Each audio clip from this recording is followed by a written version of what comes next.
Messieurs, dames, avant d'entamer nos travaux,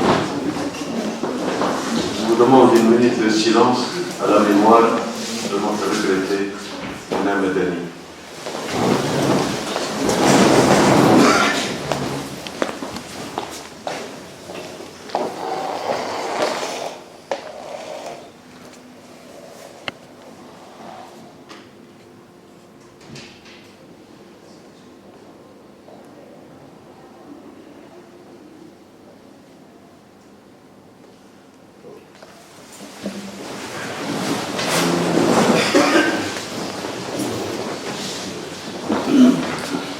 Comme il est d'usage dans ces séances de discussion, de thèse,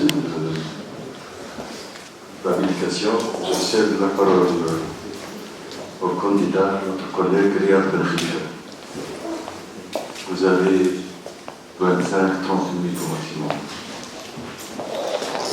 Monsieur le Président, Madame Delphine, Messieurs les membres du jury, nous vous remercions de nous faire l'honneur d'évaluer notre dossier d'habilitation à diriger des recherches et de nous permettre de présenter nos travaux scientifiques et nos activités pédagogiques.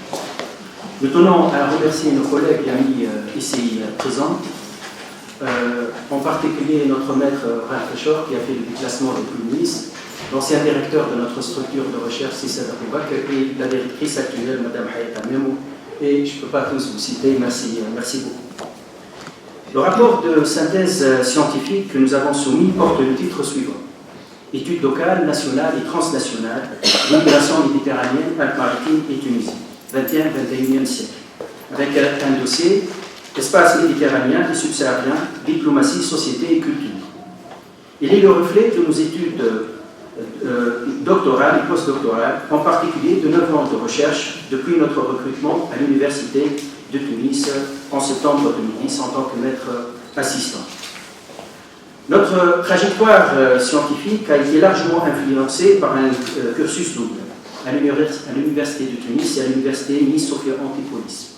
Il a été influencé par des rencontres avec des chercheurs et des militants de la société civile, par une certaine ouverture sur nos problématiques par la direction du laboratoire Histoire des économies et des sociétés méditerranéennes, par le contexte sociopolitique et économique de la Tunisie et par une autocritique due à des insatisfactions et des frustrations permanentes. Nous avons choisi une idée directrice en saisissant des occasions permettant des ouvertures qui ne s'écartent pas de nos premiers travaux de recherche sur l'histoire de la Tunisie postcoloniale et de notre engagement citoyen. Le fil conducteur de nos travaux consiste à interroger l'encadrement des migrants par le biais de la police et de la justice et les stratégies de ces derniers pour surseoir au contrôle. Nous avons consacré de nombreux travaux à l'étude de cette problématique dans le contexte local des Alpes-Maritimes et de la Tunisie après 2011. Dans cette même salle, nous avons soutenu le 18 octobre 2002 devant un jury composé de messieurs les professeurs Feu Arslan Belhamid, Faisal Roux et Hadi Timoumi, notre mémoire de DOA. Le sujet portait sur la récupération des terres agricoles coloniales de 1951 à 1961. Le travail a été apprécié par les membres du jury qui nous ont conseillé toutefois de traiter dans notre thèse l'histoire du monde occidental. À l'époque, il n'existait à l'université tunisienne que des spécialistes en histoire moderne et médiévale occidentale. La démarche logique étant de poursuivre nos études en France. Avec notre regretté M. Benhamid, nous avons fait le choix de la côte est. L'université de Nice avait alors une longue tradition de coopération avec la Tunisie, grâce notamment au feu André Nouchi, à M. Ralph Shore et à M. Robert Escalier, et d'autre part, grâce au feu Bachir Kili et Arslan Benhamid et à M. Khalifa Chater, Hassan Banabi et Faisal Roux. M. Timoumi, comme tant d'autres historiens respectables, a soutenu sa thèse de 3e cycle en 1975 à Nice, paysannerie tribale, capitalisme colonial en Tunisie. Ce n'est qu'un exemple de l'un d'autre. D'ailleurs, au moment où nous finissions notre thèse, dans notre mémoire de DOA, un programme de coopération CMSU a été mis en place, à l'époque co-dirigé par Sirlif et par Robert Escalier, exclusion et marginalité dans l'espace méditerranéen. Le défi étant de travailler sur un thème propre à l'histoire de la France, sans chercher des interconnexions avec la Tunisie. Après une année sabbatique passée dans la préparation des démarches administratives, nous nous sommes inscrits en octobre 2003 sous la direction de M. Belhamid Al-Ishor. Ce dernier nous a orientés vers un fonds qui venait d'être classé par M. Jean-Bernard Lacroix, alors directeur des archives départementales, les archives de la justice pénale. Le sujet de notre thèse est le suivant: délinquance en temps de crise, l'ordinaire exceptionnel devant la justice correctionnelle des Alpes-Maritimes, de 1938 à 1943. Dans ce travail, nous traitons d'une problématique consubstantielle à l'existence du pouvoir, l'interaction entre la production législative pendant une période de crise et les transgressions qui lui furent inhérentes. Pour des raisons liées à l'historiographie et à l'état des lieux de la question, nous avons étudié en fonction de paramètres définis en amont des délits ordinaires, du fait qu'ils étaient jugés seulement par des instances correctionnelles, dans un contexte exceptionnel, ce qui justifie à l'oxymore du titre l'ordinaire exceptionnel. Il s'agissait d'un contexte de crise que l'auteur de la saison des juges, Anatole de Monzy, résuma ainsi: trop de tribunaux, trop de juges répressifs, trop de textes punitifs. Je ne suis pas sûr de recenser exactement, complètement, les infractions inventées depuis 1940 et, à notre avis, avant même cette date charnière. Nous avons soutenu notre thèse le 9 novembre 2009 devant un jury présidé par Mme Catherine Moutet et composé également de M. Marc Ortolani, professeur d'histoire du droit, et de M. Ralph Shor, Arslan Belhamid et Hassan Bani. Ce jury nous accorda la mention très honorable avec les félicitations. Ce travail, édité en 2015 chez Honoré Champion, nous permit de recevoir 2 prix: le prix départemental de la recherche historique et le prix de l'ERECOM en 2010 et en 2011. Notre thèse fut l'objet de plusieurs comptes rendus, dont celui de M. Jean-Claude Farcy dans la revue Criminal Corpus, de M. Arnaud Lordin dans la revue Recherche régionale, et le dernier en date a été publié dans la revue Rive méditerranéenne après le décès de notre maître Arslan Belhamid. Il y en a d'autres, j'en ai trouvé même un compte rendu en allemand. Pour les recherches postdoctorales, pour préparer notre dossier HDR, nous avons privilégié le travail en groupe, soit dans le cadre de projets que nous pilotons, soit dans le cadre de projets dirigés par des collègues. Après la publication de notre thèse, nous avons coordonné 2 ouvrages, dont un a été traduit en anglais, et co-coordonné le livre Hommage au feu Arslan Belhamid avec Bachir Yazid, et avons coécrit un livre avec 2 collègues, Lotfi Aïssa et Karim Beni. Nos autres travaux sont sous forme d'articles et de synthèses publiés dans des ouvrages collectifs, dans des numéros de revues et de policy papers. Nous avons fait le choix, nous avons fait de notre mieux pour varier les éditeurs et même les structures de recherche partenaires, même si l'Urban Smith reste le laboratoire étranger où nous avons présenté le nombre le plus important de conférences. Nous n'avons pas hésité à répondre à des sollicitations, soit de structures universitaires, soit d'organismes de la société civile, pour traiter des questions en lien avec notre domaine d'expertise, dans divers pays étrangers, Sénégal, France, Belgique, Maroc et Norvège. Notre souci permanent de soumettre les recherches que nous éditons à une évaluation rigoureuse et surtout de visée des publications dans des revues prestigieuses, donc la revue européenne d'immigration internationale, Archives juives, Crime, Histoire et Société, Hommes, Immigration, Migration, Société, ou chez des éditeurs comme Honoré Champion, Garnier, Cartala, Bouchel ou le Centre de publication universitaire dirigé par le professeur Beau. En l'absence d'un encadrant, pour diriger notre dossier à venir, la loi ne le prévoit pas, vous le savez. Nous pensons que cet exercice est bénéfique pour mieux forger notre technique de recherche et pour nous permettre de bénéficier de certaines ouvertures méthodologiques et scientifiques. Le rapport de synthèse scientifique met en exergue un jeu d'échecs, selon l'expression de Jacques Revers. Nous avons postulé pour un changement de l'échelle d'observation, car tout événement et chaque trajectoire sont conditionnés par divers contextes et divers cadres juridiques et administratifs. Le macro aide à comprendre le micro et vice-versa. Les échelles font ainsi une partie intégrante de l'analyse des espaces et soulèvent également la question des temporalités du chercheur et de son objet d'étude. En outre, et là je cite, dans une perspective d'histoire croisée, le transnational ne peut pas simplement être considéré comme un niveau d'analyse supplémentaire, qui viendraient s'ajouter au local, régional ou national selon une logique de changement de focal. L'étude du transnational fit apparaître un réseau d'interrelations dynamiques dont les composantes sont en partie définies à travers les liens qu'elles entretiennent et les articulations qui structurent leur position. Fin de citation. Les parcours sélectionnés, celui de Jean Spada et de Dezo Leibovitch, représentent des expériences de vie singulières. Les résultats de l'étude de l'atome social, selon l'expression d'Alain Corbat, permettent alors de réinterroger et d'enrichir certaines problématiques plus globales. Le rapport complexe avec l'occupant nazi, la question juive et les stratégies pour éviter les sanctions de la justice pénale. Cet exercice nous a permis de mettre à l'épreuve notre démarche et d'étudier la période des années noires rétrospectivement à travers les archives de la Cour de justice des Alpes-Maritimes. La frontière apparaît comme un élément clé de notre rapport de synthèse scientifique. Elle se présente comme une ligne de partage physique, ou juridique, séparant deux États, c'est-à-dire deux souverainetés. De ce fait, elle est un lieu de contrôle et de surveillance des migrants. La frontière franco-italienne du côté des Alpes-Maritimes est un baromètre des crises politiques, économiques et sociales en Europe et en Méditerranée.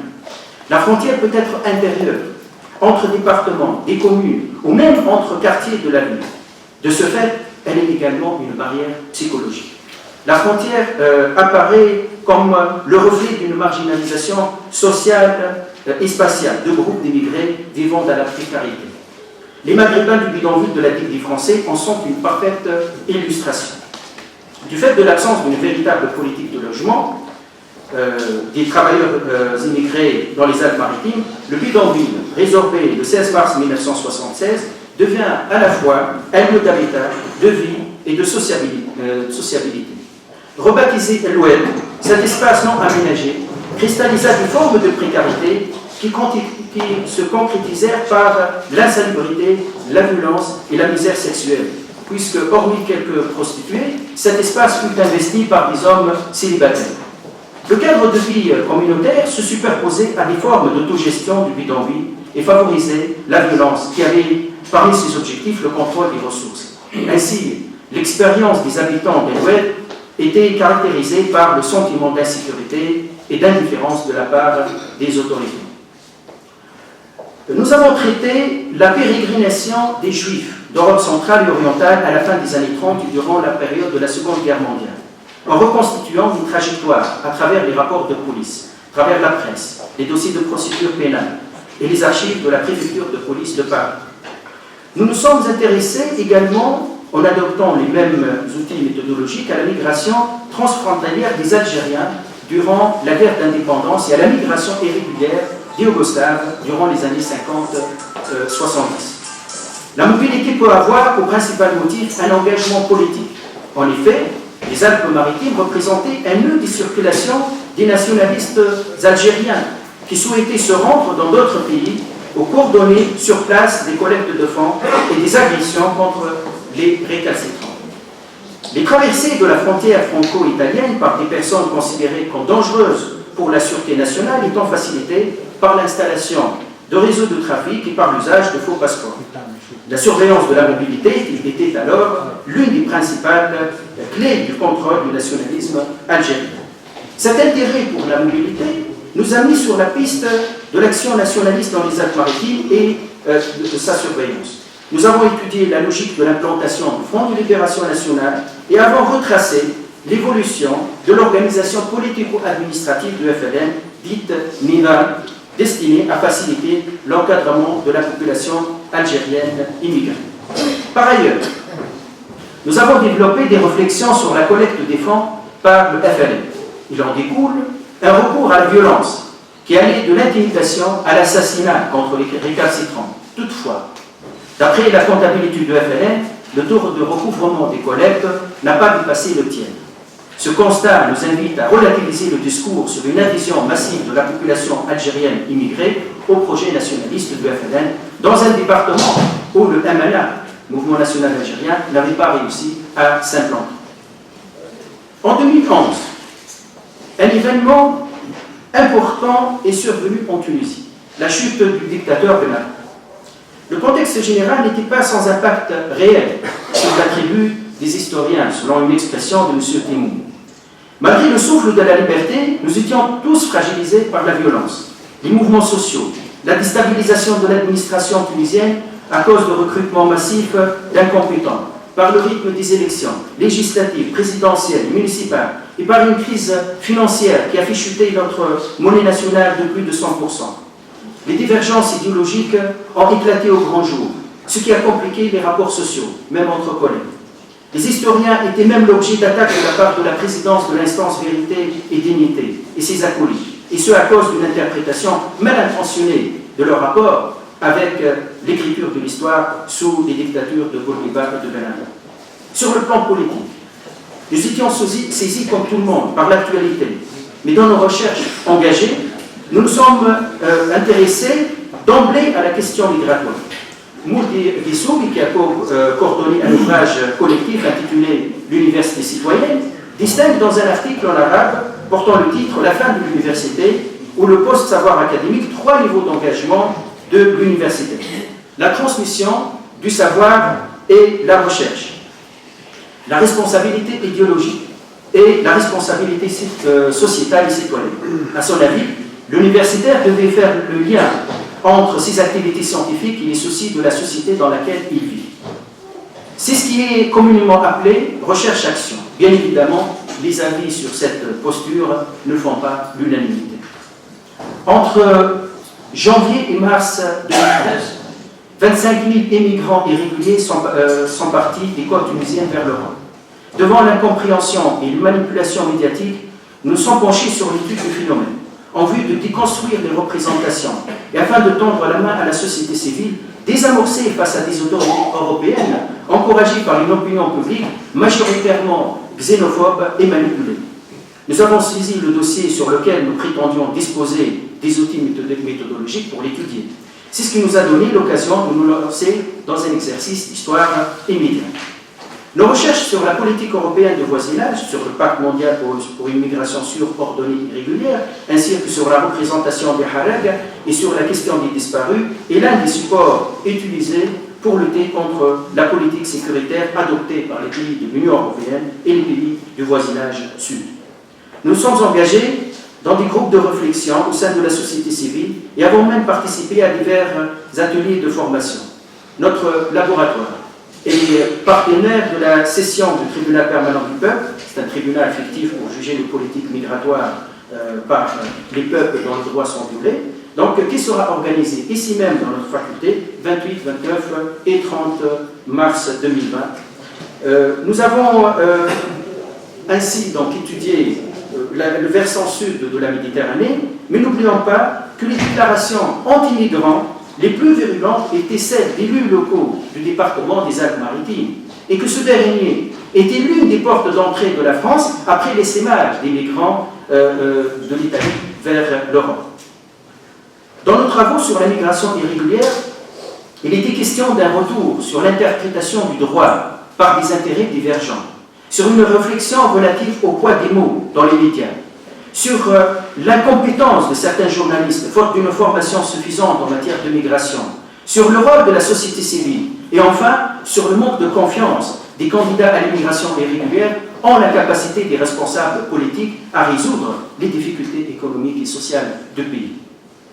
Contrairement aux articles dans lesquels nous avons étudié des périodes plus anciennes, nous avons présenté à la fin de nos textes des recommandations. Et l'avenir est quelque chose qui se surmonte. On ne construit pas l'avenir, on le fait, écrit Georges Bernanos dans son livre « Liberté, pourquoi faire ?», édité chez Gallimard en 1953. Revenons à l'expérience éditoriale des Cahiers de Tunisie. Nous avons été chargés par Madame le doyen Hayat Amem d'assurer le poste de rédacteur en chef de la série Sciences humaines et sociales des Cahiers de Tunisie en juin 2017. La directrice de la revue a fixé des priorités ainsi. Rattraper le retard des publications, 6 ans. Donner un nouvel élan à la revue. Promouvoir son rayonnement international en lui garantissant plus de visibilité et d'ouverture, notamment sur l'Afrique subsaharienne. Et bien évidemment, maintenir le niveau scientifique des articles et la transparence des évaluations. Elle a insisté sur le respect de l'alternance entre la série Sciences humaines et sociales et la série Lettres, créée simultanément à notre nomination avec notre collègue Sonia Méry. Nous avons édité 3 numéros pour chaque série. Le prochain numéro sera publié d'ici le mois de mai. Il comprendra entre autres un dossier coordonné par Jean-Pierre Cassarino, professeur au Collège d'Europe de Varsovie, sur la question de l'expulsion des étrangers dans les relations euro-méditerranéennes, généalogie d'une zone grise. Nous fonctionnons avec très peu de moyens. Néanmoins, l'université nous a accordé un fonds qui a servi à la numérisation de tous les articles depuis 1953 et à la mise en ligne des textes des cahiers de Tunisie. Nous serons ainsi en mesure de proposer l'intégration de la revue dans des réseaux en ligne comme Kern.info, Percé ou revue.org. Cette expérience nous a permis d'être en communication permanente avec un nombre important d'acteurs, contributeurs, écrivains de rédaction, évaluateurs, imprimeurs, graphistes et services de publication. Comme dans toutes les revues qui se respectent, le taux de rejet des articles proposés pour la publication est important, afin de maintenir le haut niveau de la qualité scientifique. Notre expérience pédagogique. Nous avons assuré des enseignements principalement dans 2 établissements de l'enseignement supérieur, dépendants de l'Université de Tunis. L'Institut supérieur des études appliquées en humanité de Tunis, puis, à partir de 2012, à la Faculté de sciences humaines et sociales de Tunis. Au sein du premier établissement, nous avons assuré des cours intégrés d'histoire à des étudiants inscrits en licence appliquée de langue, littérature, civilisation anglaise et en licence d'allemand, commerce international. Dans le second établissement, nous avons enseigné l'histoire contemporaine à tous les niveaux, depuis la M1 jusqu'au M2, sous forme de cours magistraux et de travaux des régies. Ces enseignements ont été interrompus par une année sabbatique en 2016-17.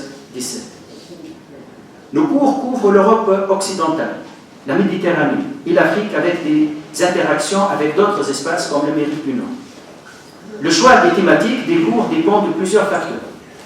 L'architecture des maquettes des licences et des masters, les enseignements assurés par les collègues pour différents niveaux, et les motivations personnelles, plus ou moins nos propres soucis intellectuels. Nous avons essayé d'aborder des problématiques nouvelles, l'histoire de l'immigration et de la justice, tout en respectant la nécessité de donner aux étudiants des connaissances de base, ainsi, aussi bien sur le plan des informations que sur le plan méthodologique et de varier les supports pédagogiques. En plus des cours, le lien entre recherche et pédagogie a été assuré par l'organisation de cycles de formation et de séminaires au sein du laboratoire HESM. Ces activités sont toujours réalisées en collaboration avec d'autres partenaires, l'école doctorale, le Carré de Tunis, la Fondation Heinrich Böll et le FT2S. L'échange avec les conférenciers, les collègues et les doctorants est planifié dans le cadre de thématiques qui embrassent le projet d'un colloque. L'interdisciplinarité est assurée non seulement par le profil des conférenciers invités, mais aussi par la diversité du public qui assiste au séminaire sur l'immigration méditerranéenne. La vie universitaire est envenimée par l'absentéisme des étudiants, la chute de la valeur des sciences humaines et sociales, à cause d'un marché d'emploi défaillant, d'un système d'évaluation qui ne filtre pas les étudiants ayant un niveau proche du zéro en langue étrangère, en l'occurrence le français, cause de l'insuffisance des moyens alloués aux bibliothèques universitaires, du manque de personnel en général, des difficultés matérielles des étudiants, en matière de logement, de transport, etc. Et malheureusement de la faiblesse initiale du niveau des étudiants à cause de l'échec des réformes scolaires, fait que nous avons constaté à travers 5 ans d'expérience de présidence du jury des examens de la L1 et de la L3. Le système LMD, tel qu'il est conçu, nécessite une remise en cause totale. Depuis l'intégration de la commission du master en histoire de notre faculté en 2014, nous avons montré une grande disponibilité au niveau de l'encadrement des étudiants et de la participation aux jeux. Nonobstant nos intérêts pour certaines thématiques, nous laissons souvent le choix à nos étudiants de définir leur sujet de recherche à condition qu'il soit inédit et d'un intérêt scientifique effectif. Les problèmes pédagogiques sont structurés. Néanmoins, nous nous battons avec les moyens du bord pour initier les étudiants à l'ouverture sur l'histoire du monde et à l'approche critique des phénomènes sociaux. Nul ne doit vivre dans des certitudes. Selon l'historien allemand Heidrun Fries, l'histoire est toujours l'objet de tractations. dans le présent. Elle est toujours négociée et élaborée dans l'action et le dialogue. Elle se déploie à la fois dans la confiance et la méfiance, dans la sympathie et l'aversion, dans l'espace politique du pouvoir, du statut et du sexe, dans le silence et l'omission. Fin de citation. Nous arrivons enfin aux perspectives de la recherche. Nous avons des objectifs à court et à moyen terme. Nous devrions honorer certains engagements avant la fin de 2020.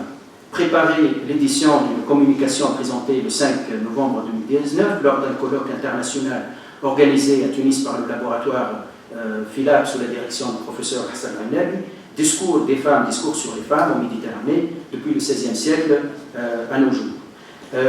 Notre communication était Une vie de Simone Veil, témoignage sur la condition juive et sur l'engagement féministe. Aussi, il faudrait préparer une communication en vue de la publier dans un ouvrage collectif, mélange offert au professeur Mohamed Charef, notre collègue marocain. Ce livre comprendra des communications présentées lors du colloque d'Agadir, l'inhospitalité envers les migrants du XVIe siècle au XXIe siècle, et des textes de conférences présentés dans le cadre du séminaire annuel du laboratoire HESM traitant de la même thématique. Nous avons obtenu une dérogation pour consulter les archives relatives à l'accueil des Harkis dans les Alpes-Maritimes après l'indépendance de l'Algérie. Il faudrait trouver cependant le temps et les moyens pour se déplacer à Nice afin de consulter les archives relatives à cette question.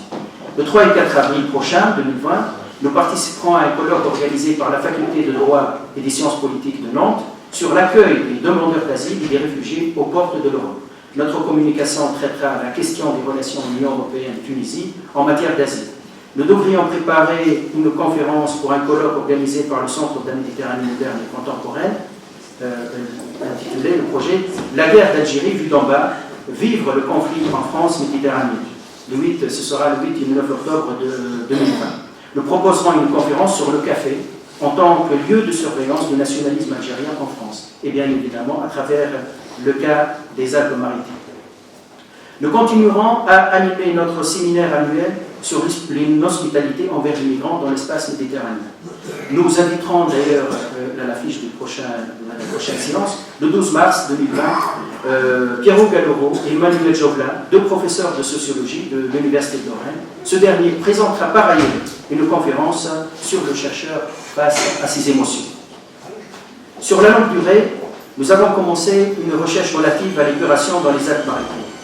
Il nous faudra quelques séjours relativement longs pour pouvoir continuer à déployer un fonds d'archives abondant et inédit. Celui de la Cour de justice des Alpes-Maritimes et des chambres civiles.